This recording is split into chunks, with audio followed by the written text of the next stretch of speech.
My name is Nick Taylor. This beautiful lady is my wife, Karli Taylor. And it was a day that I normally don't work, so after training and everything, they had me work. And I ended up getting receiving a call and helping this guy out. And we were waiting, I don't even remember what the issue was, something with his network. And we were waiting for the computer to restart, or we were doing something and there was some downtime. So we just started talking and I said, oh, hey, where are you calling from?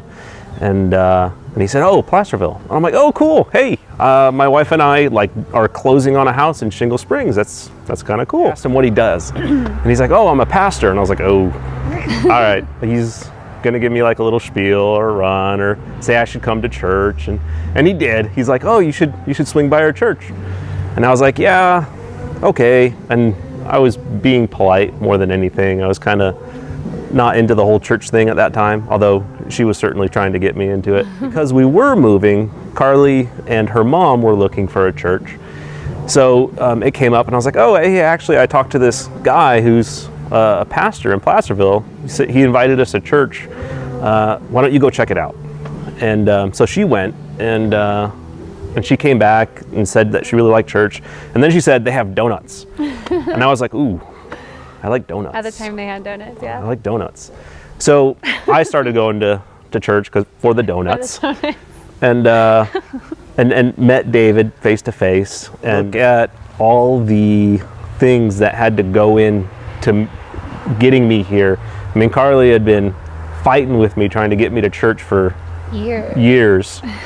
And this was, I felt like it was God like smacking me on the back of the head and saying, hello, can we do this now? Because I had been doing, helping out with a group that I normally don't help with.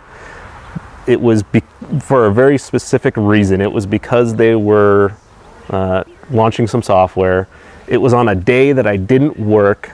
Out of the thousands of calls that we receive every second, it happened to be someone from not only the United States, but California and the area that I live in.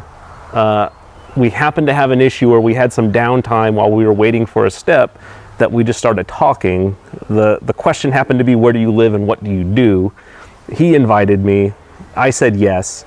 At a time when we were looking for a church anyways, there was too many things that went into that for it just to be a thing of chance. It happened just like Nick said. He talked to a guy on the phone. The guy just happened to be Pastor David. And I knew it. I knew that this was answer to my prayers, and God says, pray without ceasing. And that's exactly what I did. Even though it had been like 4 years, I didn't feel like my prayers were being answered, but really they were. He was listening.